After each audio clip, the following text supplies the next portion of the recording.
Fundi er framhaldið á Alþingi. Útbýtt er á fundinum þingskjali 659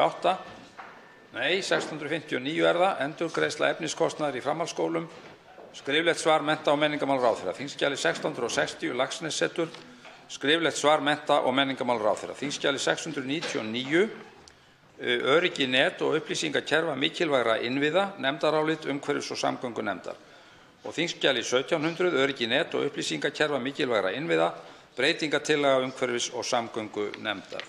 Þessum fundi verður nú frestað í tæpa hálfa klukkustund, það er að segja til 15:30. Forseti biður þingflokksformenn að hitta sig eftir 5 mínútur niður á skrifstofu sinni. En þingfundi verður eins og áður sagði framhaldið klukkan 15:30 og þá hefst hann væntanlega á umræðum 8. dagskrármálið. Fundinum er frestað.